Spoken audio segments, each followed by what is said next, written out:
Welcome to Pinball Basics. My name is Tom Weibel, and I am a pinball enthusiast. I collect and restore pinball machines and have played pinball machines since the early 70s. My goal is to pass on some basic pinball skills which will hopefully improve your pinball playing. Using a practical common sense approach, I will demonstrate pinball skills, techniques, and strategies.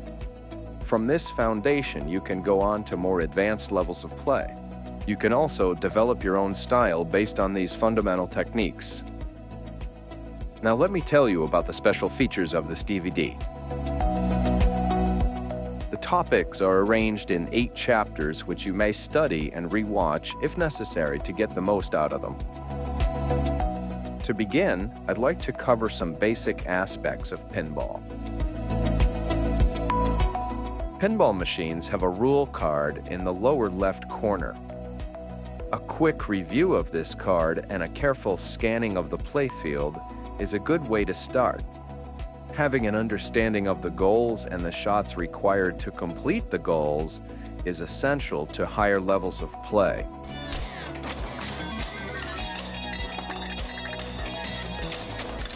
To make the required shots, you need to be able to control the ball.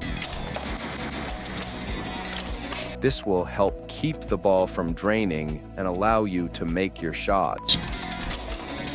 In the following chapters, I will cover ball control skills and how game design affects gameplay. Let's get started.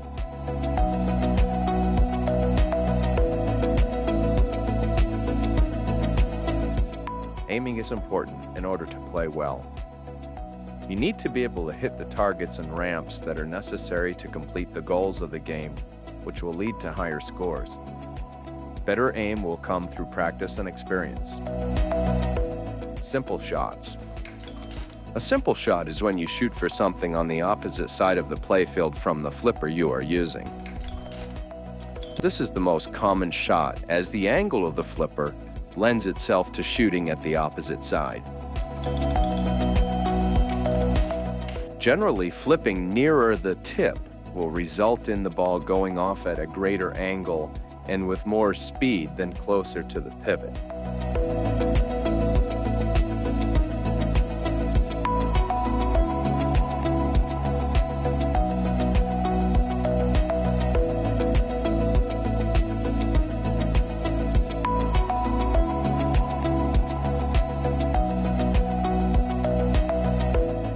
If the ball is coming from the in lane, the faster the ball is heading across the flipper, the greater the angle the ball will take.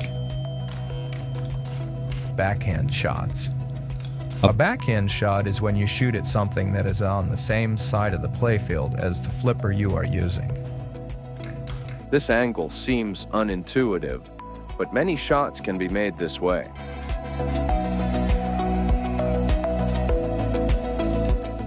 Backhands are easier to do when you are shooting from a cradle.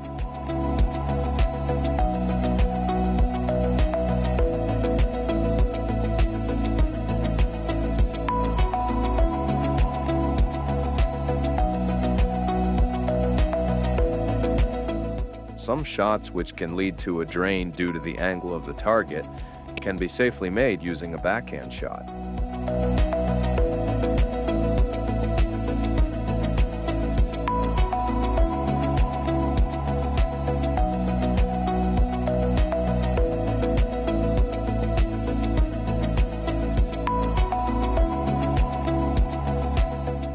When practicing and learning, shoot from the cradle. A predictable and slow ball is easier to hit than a fast incoming ball.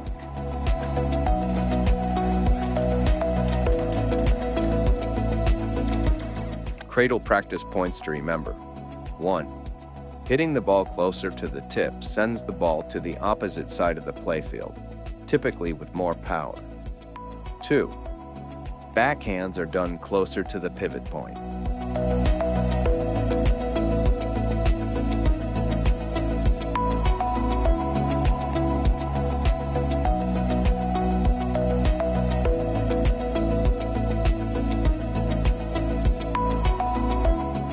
After learning some basic aiming skills, refine your reactive flipping accuracy.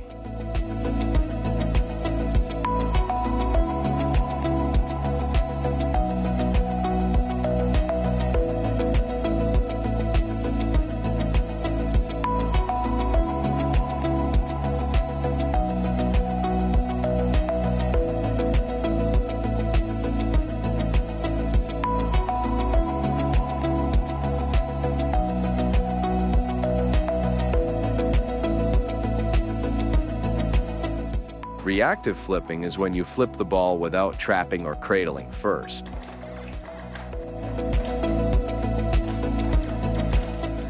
Reactive flipping points to remember. 1. The same principles apply to aiming as in cradle flipping, but you must learn the effect that the ball's approach angle and velocity will have on your flipping. 2. A slight flipping delay will allow the rested flipper to absorb some of the ball's downhill energy. This will let you flip the ball back up the playfield with more energy. 3. In-lane transition hop can affect aiming. Your most accurate flipping will come with good contact between the ball and flipper with no bounce. 4.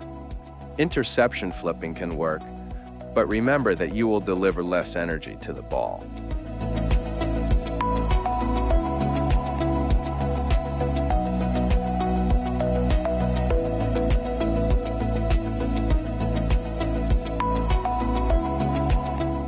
Interception aiming. The flippers can be swung early in order to change the angle of impact. Some power is lost, but the range of possible shot angles is increased.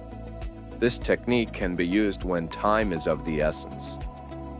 Your accuracy with this technique can improve with practice.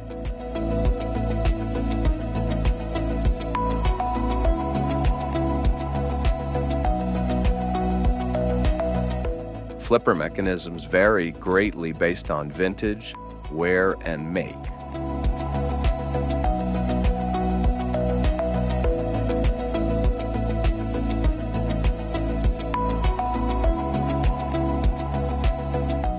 This will affect aiming, so your technique must adapt as you change machines. Let's review. Use trapping and cradle shooting to increase accuracy. Backhand shots may reduce drain risk, and accuracy will improve with practice and experience.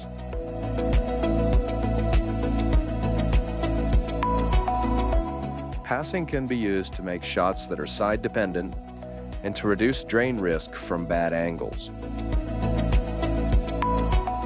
Passing methods include the rollover, tap pass,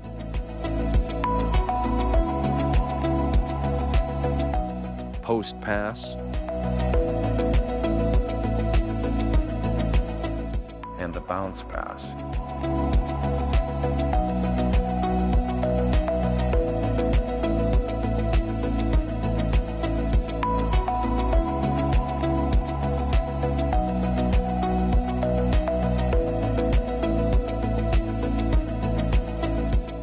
The bounce pass is an easy pass to learn and simply involves judging the ball's speed and angle, then letting the ball bounce off one flipper and over to the other.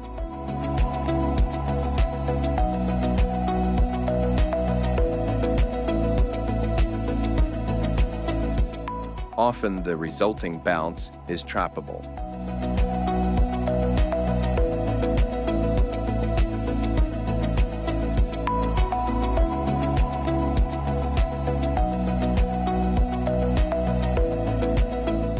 A rollover pass is done simply by extending the flipper so the ball will roll over the tip to the other flipper.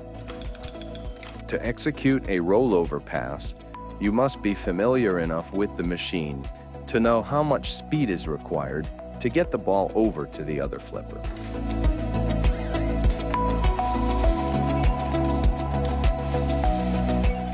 On some games, a roll down the in-lane is enough speed for this pass. If you see a failed pass happening, a quick flip of the flipper when the ball is near the tip will save the ball. Post passing is done from a cradled position with a quick release and extension of the flipper. With proper timing, the ball will bounce off the lower slingshot post and bounce out over to the other flipper.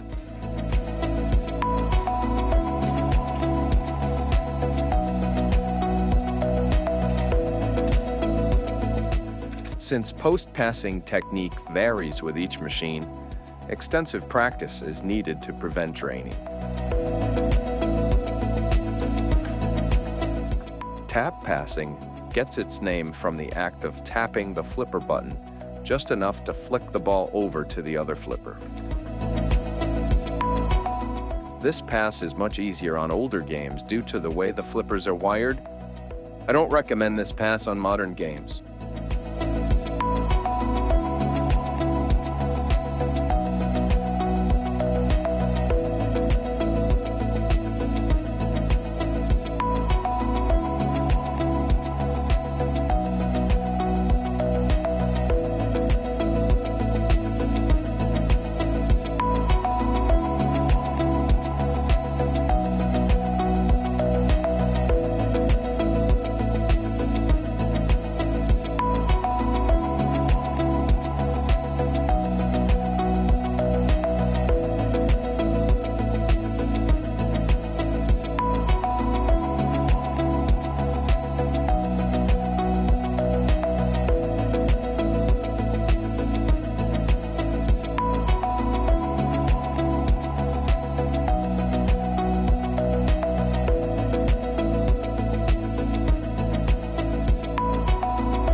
Let's review. Passing can be used to make shots that are side-dependent. The four basic passes are bounce, rollover, post, and tap.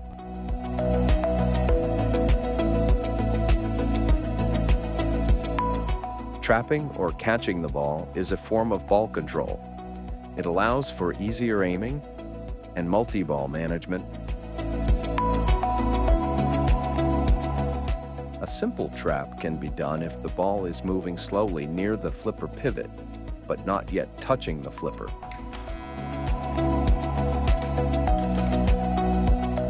Be aware of the dead zones. When the ball is in the dead zone, the flipper can be extended without fear of hitting the ball away, and the ball will settle into the cradle.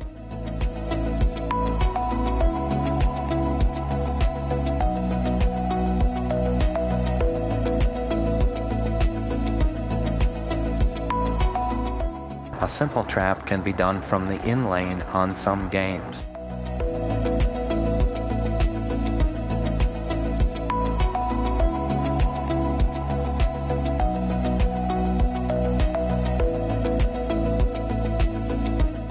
If the ball rolls sufficiently slow, or if the ball can be slowed by nudging, then simply having the flipper raised is enough to cradle the ball.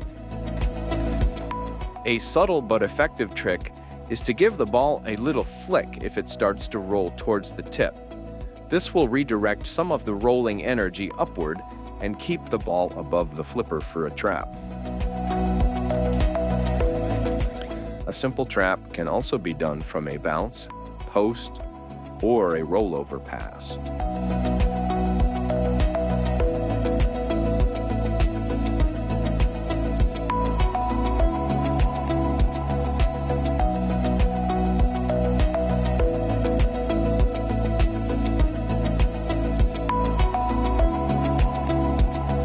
Drop catching is an advanced trapping technique, which can be mastered with practice. If the raised flipper is dropped at the correct moment, just before an incoming ball strikes it, the ball will come to rest on the flipper.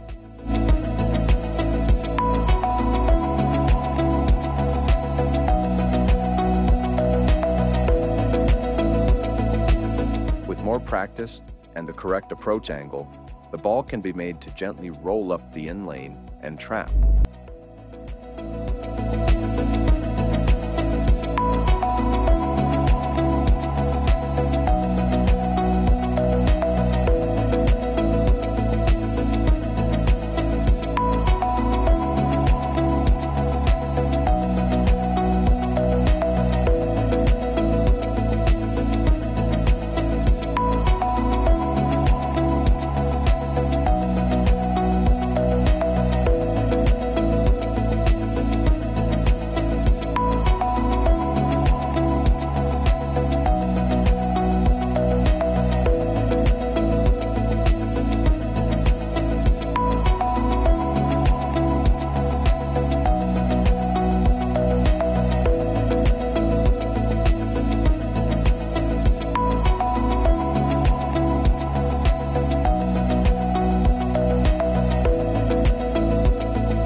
Trapping one or more balls in a cradle during multi-ball can make play more manageable.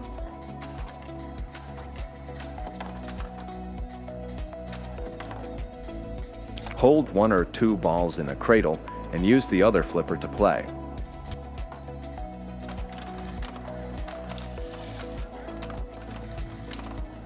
If you lose the ball, a quick flick will put one of the cradled pair into play.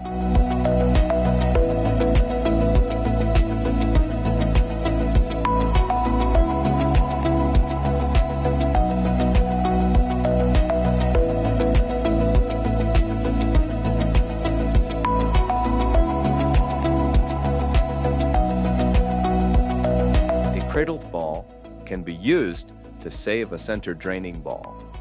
This is called a billiard block.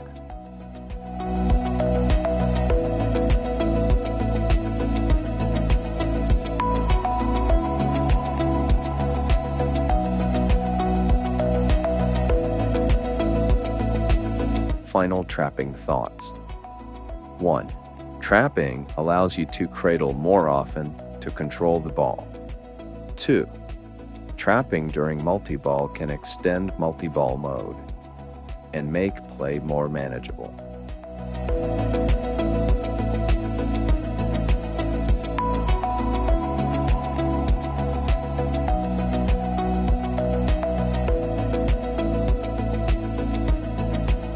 Let's review.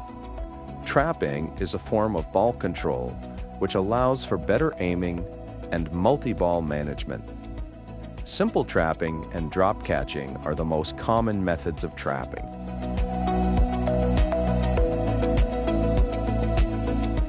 Nudging the machine is a way to influence the ball by transferring energy through the game.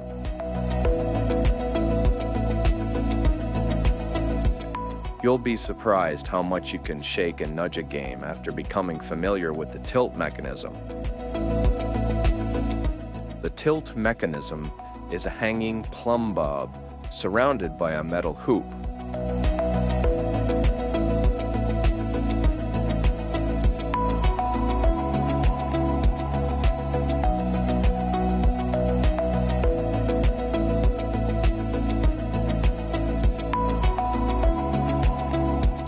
The cone-shaped piece is vertically adjustable to set the sensitivity of the tilt.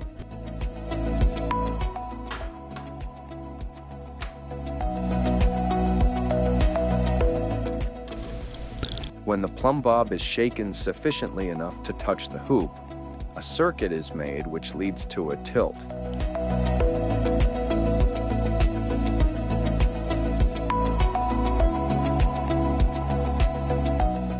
In older games, just touching once is a tilt. On modern games, the software allows for some touching of the hoop, which usually generates a warning, with tilt penalty awarded if another touch happens within a certain amount of time.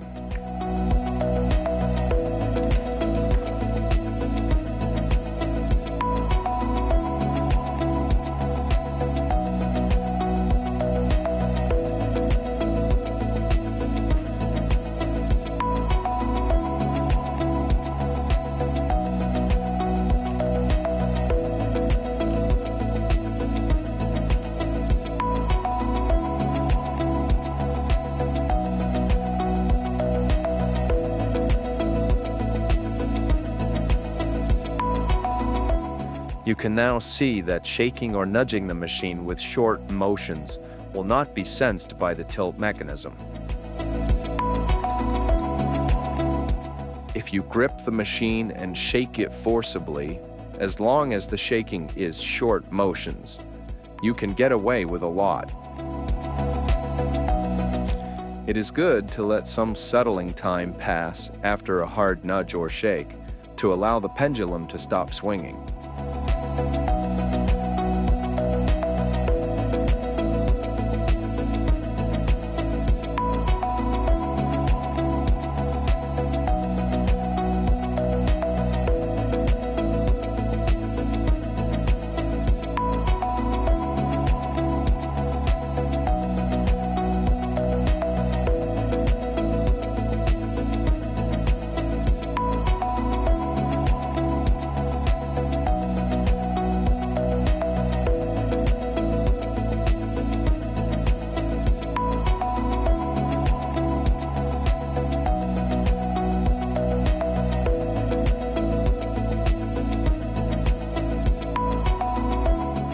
As you can see in this demonstration, a lot of energy can be transferred to the ball by properly timed nudges.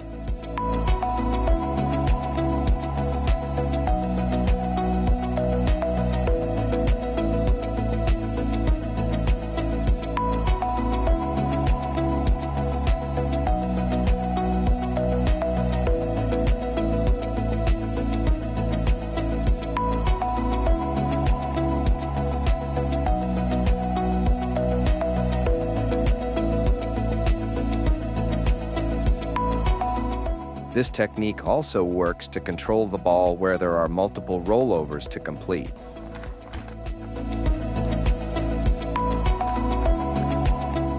Typically, when a ball bounces off a flat surface, the reflected angle is equal to the approach angle. In pinball, the reflected angle differs depending on several factors: the type of element which the ball is bouncing off of, the spin of the ball, where on the rubber the ball is striking.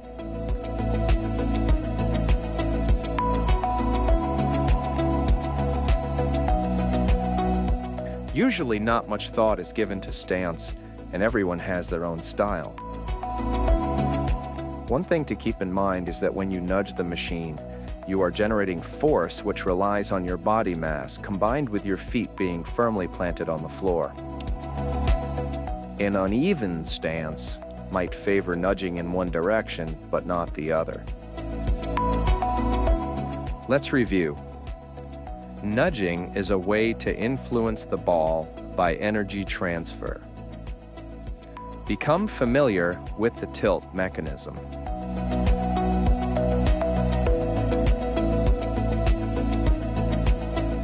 Saving in pinball can be described as an action which keeps a ball in play that otherwise would drain. Generally, there are two ways to drain: straight down the middle or via an outlane.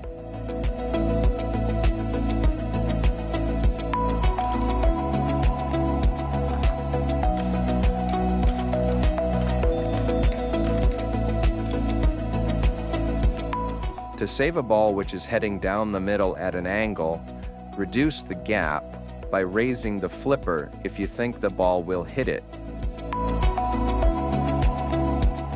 A pinball rolling down an open playfield will not change its direction unless acted upon by some force. We can use this principle to save balls heading straight down the middle. If we nudge or move the pinball machine to one side, the pinball inside the machine tends to stay in the same place in relation to the world outside the machine.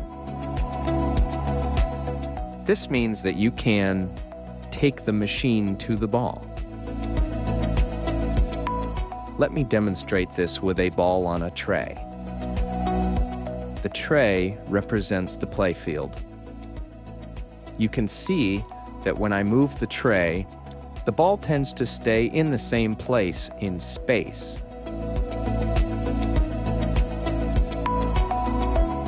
Using this principle in pinball, we can move a flipper closer to the ball by moving the machine over at the correct moment to make contact with the ball. When you see a ball heading straight down the middle, try to judge which flipper the ball will pass closer to and move the machine such that it brings that close flipper to the ball and take a swing. Remember that if you get a piece of the ball, it may send it quickly to the other flipper and will need a quick 1-2 flip to get the ball headed back up the playfield. Being aware of playfield design and dynamics goes a long ways towards predicting what the ball will do. Flippers have the most reach at the horizontal position.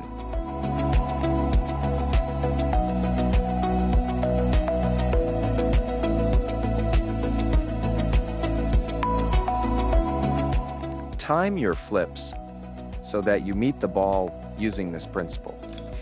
Timing is critical to get a piece of the ball. This, combined with a correctly timed nudge, can extend the reach. Judge the path to know which way to nudge and flip. When you're saving, you won't be aiming, just saving the ball.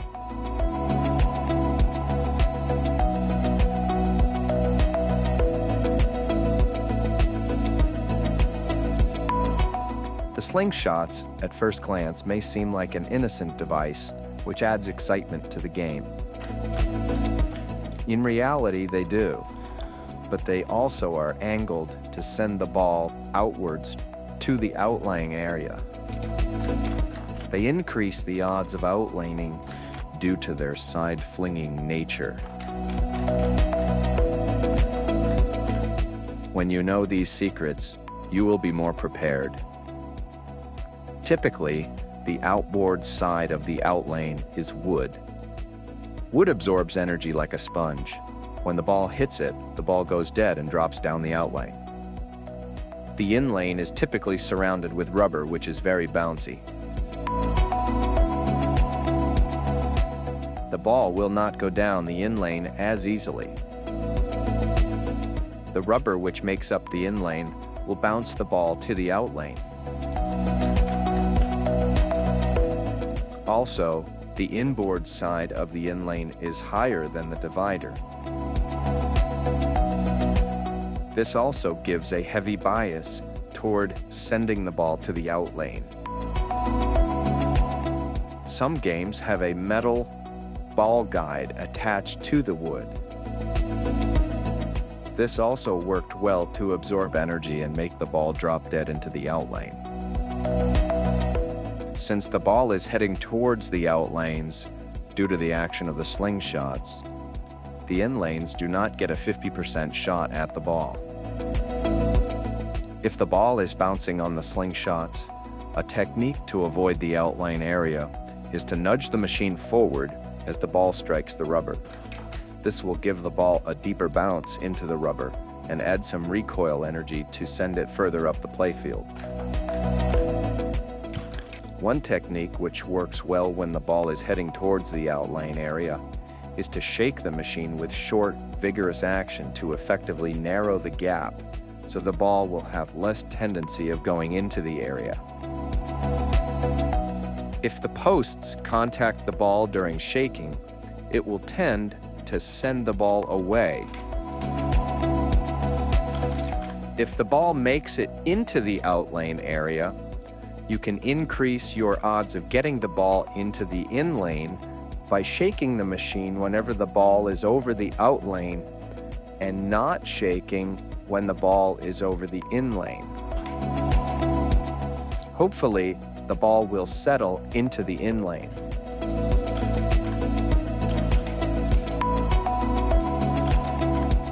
Let's review. Saving techniques extend ball time. Learn the techniques for straight down the middle and out lane saving. Understand the effects of playfield elements, especially the slingshots.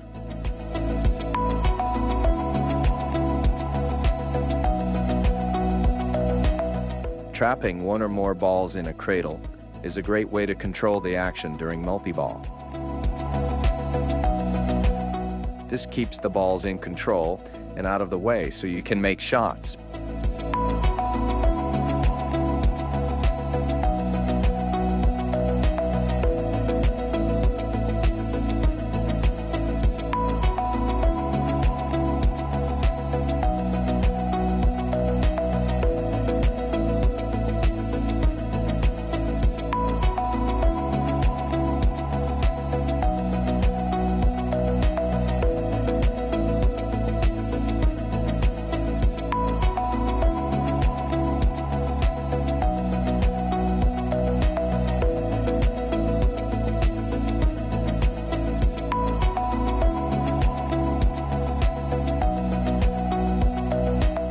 Just remember to watch out for balls which may go under the extended flipper.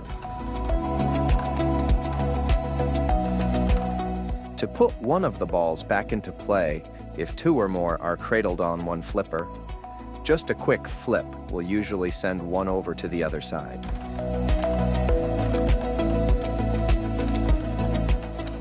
A billiard block is a saving technique where you use a cradled ball to hit a ball which is heading straight down the middle.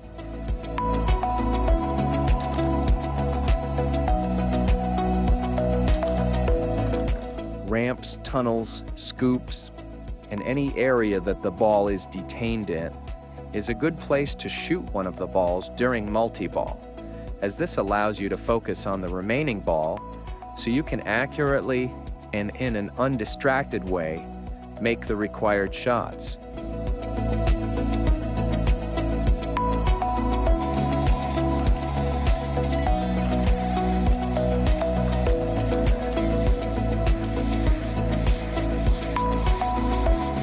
At the start of multi-ball, many games have a short grace period in which a drained ball is saved and relaunched into play.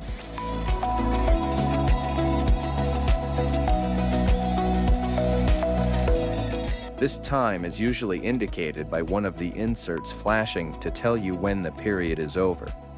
During this time, it is good to focus on making shots and not being as concerned about keeping balls in play, as they will be returned by the auto reload.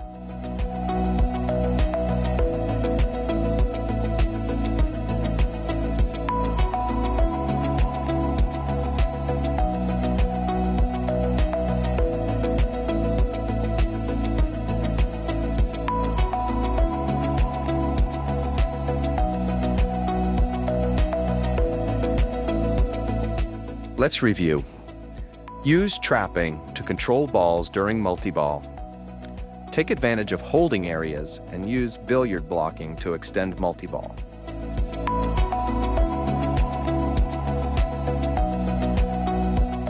Quirks in pinball are due to design elements which are not apparent or are simply instances where the ball is being affected due to forces which are not seen or not intuitive. You need to be aware of these quirks and compensate accordingly. In order to transfer the most energy to the ball from the flippers, keep in mind several things. If the ball is heading rapidly down the playfield, there is a lot of energy which needs to be absorbed before the ball will head back up. The flipper coil only has so much power to offer, so if you slightly delay your flipping in this case, the mechanism backstop will provide a place for the ball to bounce off of.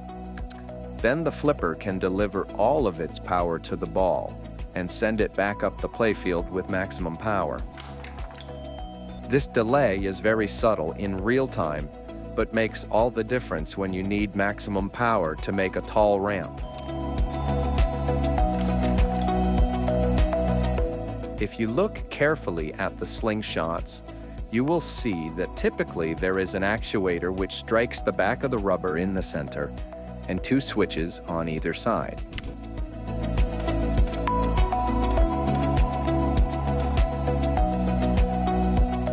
The switches are activated by the ball when it deflects the rubber sufficiently to make one of the switches.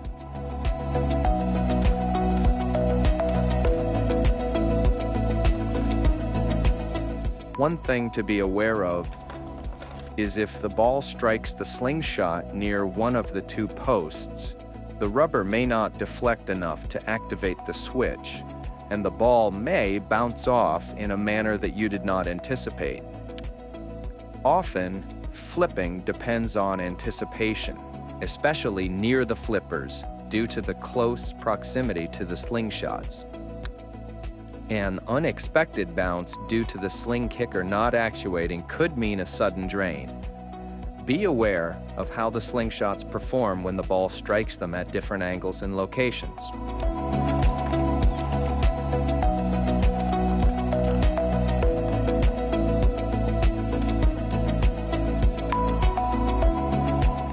Since the kicker moves at 90 degrees to the rubber, the ball will tend to roll away at 90 degrees also. In other words, the kicker tends to affect the rebound angle significantly near the center of the slingshot. On many machines, the ball will experience a small hop when it rolls to the flipper from the in lane. The hop occurs at the point where the rail ends and the flipper begins.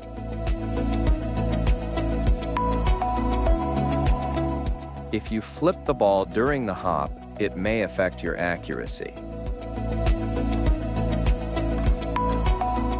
It is better to make sure the ball is firmly in contact with the flipper for maximum power.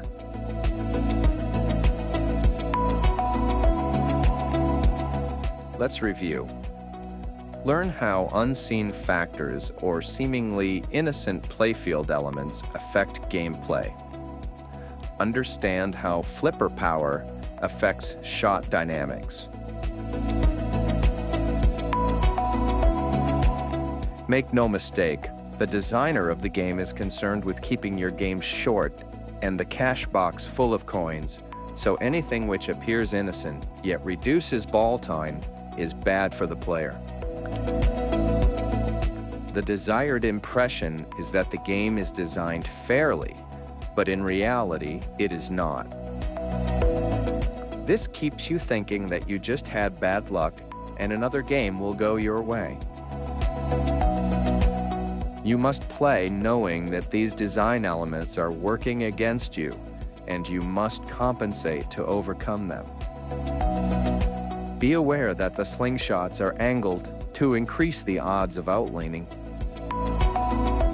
The slingshots also propel the ball away from the flippers and reduce your chances to control the ball with the flippers. The shape and configuration of the slingshots contribute to funneling. Funneling is a term I use to describe a design scheme in which playfield elements are arranged in such a way as to channel the ball toward the middle of the playfield.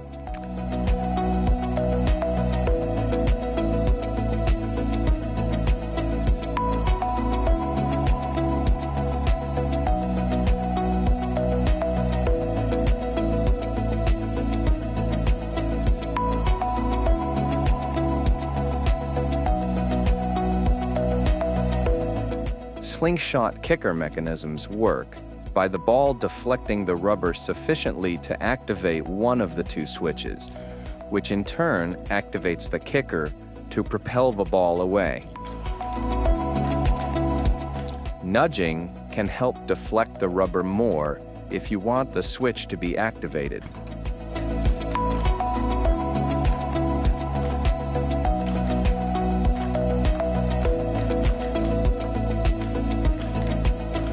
The outlane area has in its design a few things that make the odds of outlaning higher, yet give the appearance of fairness.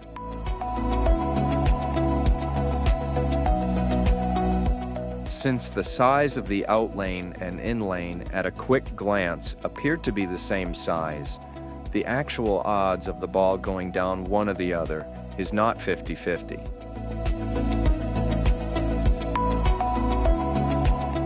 In most games, the construction of the outlane area is as follows. The upper slingshot post is higher than the division between the lanes.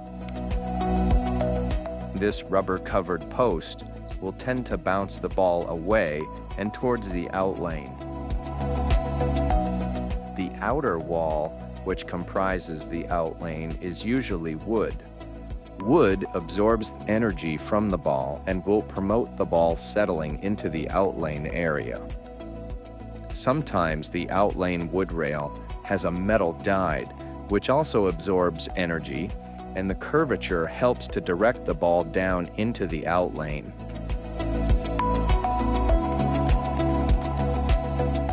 This fact is disguised sometimes by a kickback feature, so the guide serves double duty.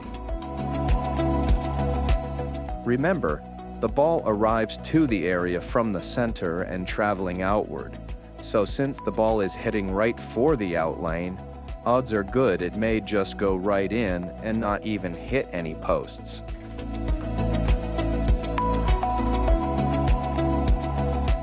Most games have the flippers in a traditional arrangement. This provides some familiarity so skills can be transferred between games so players feel comfortable. There are some subtle differences which can throw off your play. Many times the flippers are not in the actual center of the cabinet. This can distort your view and must be known and compensated for. Sometimes the gap between the flippers is changed to control ball times. Become familiar with the ramps, tunnels, and passages on the game you are playing. Many times, ramps lead back to in-lanes, which is a great way to keep the ball in control and not randomly bouncing down the playfield. Some ramps lead across the playfield and return on the opposite side of the game. This is a great way to pass the ball to the other flipper. Some ramps, if not shot properly, and the ball rolls backward, will be suspiciously near the center drain. This is typically intentional and yet appears innocent. Make sure those ramps are shot with power and authority. Some games have targets which are angled such that the rebound is directed towards straight down the middle or the outlanes. Be careful to spot those angles and try hitting those targets with backhand flips. Let's review. Become familiar with common design schemes, such as slingshot and outlanery, and how this affects gameplay. Let's review the topics we've covered in Pinball Basics. In aiming, we learned to use trapping and cradle shooting to increase accuracy, that backhand shots may reduce drain risk, and accuracy will improve with practice and experience. In passing, we learned that passing could be used to make shots that are side-dependent, and that the four basic passes are the bounce, rollover, post, and tap. In trapping, we learned that trapping is a form of ball control, which allows for better aiming and multi-ball management.